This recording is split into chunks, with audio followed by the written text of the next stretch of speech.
Bismillahirrahmanirrahim. Assalamualaikum warahmatullahi wabarakatuh. Hai kelas 10. Pertemuan kali ini kita akan bahas materi pertama di kelas 10 kurikulum 2013 tentang persamaan dan ketidaksamaan nilai mutlak. Jadi sekarang dari judul ini, dari persamaan dan ketidaksamaan nilai mutlak ini muncul berdasarkan KI dan KD yang ada di kurikulum 2013. Nah, KI-nya tuh di sini. Jadi kalau kalian masih ada yang belum paham, jadi untuk penyebaran materi di semua mata pelajaran ada KI dan ada KD. Jadi KI itu adalah kompetensi inti. Ada 4 KI-nya, ada kompetensi inti 1, 2, 3, 4. Yang kompetensi inti 1 dan 2 itu biasanya temanya isinya itu tentang sikap sosial dan sikap spiritual. Jadi itu biasanya sudah masuk di mapel kepekaan dan agama. Sedangkan untuk KI 3 dan KI 4 itu muncul di semua bidang yang mapel-mapel yang sudah lebih menjurus lah ya. Jadi kalau yang kompetensi inti 3 kaitannya tentang teori-teori atau ya pengetahuannya. Kemudian kalau KI 4 atau kompetensi inti 4 ini kaitan tentang keterampilan. Jadi kalau KI 3 itu KI tentang pengetahuan, kalau yang KI 4 itu KI tentang keterampilan. Jadi keterampilan di sini bagaimana pemanfaatan teori-teori di KI 3 untuk kehidupan nyata atau kehidupan sehari-hari. Nah, kalau di KD 3 di KD di kompetensi dasar itu kalian akan mulai diberikan spesifikasi bahwa ada KD-KD yang merupakan bagian dari KI ini. Jadi ada KI 3 itu nanti dari KI 3 itu muncul KD 3.1, 3.2 sampai 3.8. Untuk kalian di kelas 10 matematika wajibnya itu KD-nya ada 10. Cuman karena saat ini kita pakai kurikulum untuk darurat COVID, jadi sedikit dikurangi menjadi ada 8 KD 3. Kemudian KD 4 juga ada 8. Ini membandingkan persamaan dan ketidaksamaan nilai mutlak dari bentuk linear satu variabel. Nah, di KD 41 kalian menyelesaikan masalah gitu. Jadi kalau yang pertama, yang KD 3 nya kalian belajar inti teorinya, apa itu materi-materi matematikanya. KD 4 nya kalian belajar tentang bagaimana menggunakan teori yang ada di KD 3 untuk menyelesaikan masalah. Tuh. Baru dari KD ini kita akan pecah-pecahkan. KD 3 ini pasti akan dari KD 3.1 ini atau 4.1 ini kalian akan punya daftar kegiatan pembelajaran. Nah, itu muncul di IPK, indikator pencapaian kompetensi.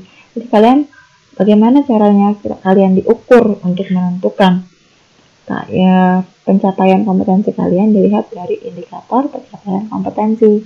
Nah, di sini saya sudah bagi jadi beberapa kegiatan yang KD 1 dan 4.1. Nah, yang KD 3.1 kita sudah yang minggu lalu kita sudah mencoba menentukan nilai mutlak satu bilangan dan hasil operasi bilangannya. Nah, jadi ini kalian sudah pernah kerjakan secara mandiri banget tanpa diajarin. Kalian sudah belajar sendiri juga untuk mencari nilainya. Nah, itu keren banget. Yang sekarang saya akan membantu kalian membandingkan persamaan nilai mutlak satu variabel, kemudian nanti kalian akan mencoba menentukan penyelesaian dari persamaan nilai mutlaknya. Tuh. Nah, sekarang untuk yang selanjutnya, setelah kalian bisa menyelesaikan persamaan, nanti kalian juga akan membandingkan pertidaksamaan nilai mutlak, kemudian menentukan pertidaksamaan nilai mutlaknya. Baru terakhir di KD 4, kalian akan diberikan suatu model matematika. Kalian akan diberikan masalahnya terkait dalam kehidupan sehari-hari yang kalian akan buat model matematikanya, baru kalian akan menyelesaikannya. Itu seperti apa nanti kita akan belajar bareng-bareng. Sekarang kita masuk ke materi ya. Materinya tentang nilai mutlak. Jadi sebelumnya kalian sudah mencari sendiri nilai mutlak itu apa. Jadi sebenarnya kalau dari secara konsep, nilai mutlak itu merupakan jarak suatu bilangan gitu terhadap titik nol. Jadi kalau misalkan kita punya mutlak 3, itu berarti kita mau mencari jarak titik 3, jarak si 3 itu ke 0. Jadi dari 0, kalian mau ke 3 itu berapa langkah gitu. Nah, kan ada 3 langkah tuh. Berarti mutlak 3 sama dengan 3. Kemudian negatif 1. Jarak dari 0 ke negatif 1 itu berapa langkah gitu. Jadi kan karena ada 1 langkah berarti nilai mutlak negatif 1 adalah 1. Nah, 6, kalau mutlak min 4 ya 4. Nah, dari sana statement bahwa ternyata nilai mutlak dari suatu bilangan itu adalah bentuk positif dari bilangan itu. Jadi kalau dia 3 ya 3 gitu. Langsung 3. Kalau dia negatif 4 ya langsung jadi 4. Negatif 1000 ya jadi 1000 gitu. Jadi kalau kita punya nilai mutlak suatu bilangan, jadi kita punya bilangan yang dimutlakkan, yang dinilai mutlaknya, dia akan keluar menjadi versi positifnya. Bukan kalau dia negatif dia harus keluar jadi bentuk positif.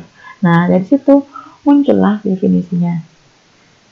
Nah, ini yang muncul sekarang ini adalah bentuk definisi secara matematis gitu. Kalau tadi kan kita ngomonginnya secara bahasa aja gitu ya. Nah, kalau yang ini secara bahasa matematikanya, secara simbolnya, ingat ya kalau dalam matematika itu pasti ada bahasa-bahasa yang simbolis, yang itu semacam, ya itu karakteristik matematikanya pasti ada simbol-simbolnya. Nah, di sini definisinya, kalau kita punya suatu bilangan X, biasanya X ini merupakan anggota himpunan bilangan real. Bilangan real berarti semua bilangan masuk, bilangan asli, bilangan rasional, bilangan irasional, yang pecahan-pecahan, semuanya masuk. Mutlak dari X itu ada 2 kemungkinan. Bisa dia X langsung keluar, atau bisa dia negatif X. Jadi dia akan keluar menjadi X kayak gini, kalau seandainya X-nya itu sama dengan 0, atau nilainya lebih dari 0. Dan nilai mutlak X itu akan keluar menjadi negatif X kalau X-nya itu negatif atau dia kurang dari 0. Nah, kayak gimana maksudnya? Nanti kita akan coba bahas di persamaan nilai mutlak. Intinya adalah kalau kita punya bilangan yang positif, dia langsung keluar jamak-jamak gitu. Misalkan jamak-jamak ya.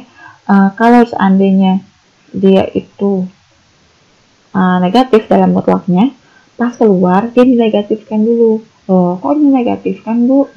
Karena kalau bilangan negatif dinegatifkan, maka dia akan menjadi bilangan yang positif gitu. Makanya kalau dia positif ya jamin aja positifnya, bisa keluarin gitu. Kalau dia bilangannya negatif, dimutlakin, ketika keluar dia harus dinegatifkan supaya dia menjadi positif. Sekarang kita masuk ke persamaan nilai mutlak. Nah, jadi saya masih pakai definisi yang tadi biar kalian nggak lupa. Persamaan nilai mutlak, ini coba kita langsung ke contoh soalnya saja. Jadi misalkan kita punya 2 kasus ini. Bentuknya mirip, bedanya hanya untuk yang kedua ini ada mutlaknya. Ada X-1 mutlak sama dengan 2. Dua-duanya mirip. Nah, kita coba kerjakan dari yang pertama. Yang ini mirip sama soal kita kemarin. Kalau kita punya bilangan X yang dikurangi 1 sama dengan 2, maka X-nya itu berapa? Nah, kalau kayak gitu enak ya. Kalau pakai bahasa kayak begitu, itu lebih enak dijelaskan bahwa X-nya ya 3 gitu kan ya. Cara mengerjakannya, kalian biasanya di SMP, kalian tuh mengerjakannya dengan cara pindah ruas ya. Kalau kita punya X-1 sama dengan 2, yang X-nya X-1-nya ini diupayakan supaya dia X-nya sendirian, ditinggal sendiri si X-nya. Supaya dia X-nya sendirian di sini, berarti min 1-nya harus pindah ruas gitu kan ya. Kalau di SMP kalian diajarinnya begitu. Tapi kalau secara matematika, cara mengerjakannya, X min 1-nya ini, si min 1-nya ini, supaya dia hilang, kita harus jumlahkan dengan bilangan yang lawannya. Jadi kalau min 1 supaya hilang dijumlahkan dengan 1. Jadi min 1 ditambah 1, jadinya kan habis tuh 0 kan, tinggal X doang. Nah, sekarang karena ini ada tanda sama dengan ini menunjukkan bahwa yang di ruas kiri dan ruas kanan harus bernilai sama. Kalau yang di kiri kita jumlahkan 1, berarti yang kanan juga harus dijumlahkan 1. Akibatnya kita akan punya yang awalnya X min 1 ditambah 1, kan min 1-nya habis, tinggal X doang. Karena supaya adil, yang ruas kanannya dijumlah 1 juga, jadi 2 tambah 1. Jadinya di sini kita punya X sama dengan 2 plus 1 yaitu 3. Nah, ini penjelasan matematisnya. Kalau penjelasan bahasanya ya tinggal pikir aja. Berapa ya kalau dikurang 1 sama dengan 2 sama dengan 3? Berarti X-nya harus 3 gitu. Sekarang kan nilai mutlaknya. Ini bentuknya mirip, jawaban juga mirip, cuman berbeda. Kalau kita punya mutlak, jadi kita akan balik ke definisi ini lagi. Ingat, kalau kita punya nilai mutlak satu bilangan yang sama dengan bilangan positif ini, berarti dia punya dua kemungkinan kan? Dia bisa X-nya ini bisa positif 2, bisa negatif 2. Saya ulangi. Kalau kita punya suatu bilangan dalam mutlak, ya, bilangan ini entah berapa gitu ya. Dia kalau keluar dari mutlak, dia akan jadi bilangan yang positif. Nah, di sini nilai mutlak dari X min 1 adalah 2. Gitu kan ya? Berarti nilai dari X min 1 itu punya dua kemungkinan. Kemungkinan pertama adalah 2 yang bentuk positifnya atau negatif 2. Tuh, di sini kemungkinan pertama nilai X min 1-nya itu pastilah positif supaya dimutlakin jadi 2. Atau yang kemungkinan kedua, nilai X min 1-nya itu negatif 2, kayak kalau dimutlakin juga jadi 2 gitu kan. Nah, kemudian tinggal dikerjakan kayak tadi. Yang ini bisa kayak tadi ya, dikerjakannya di pindah ruas, atau kalian juga mau pakai cara matematisnya gitu.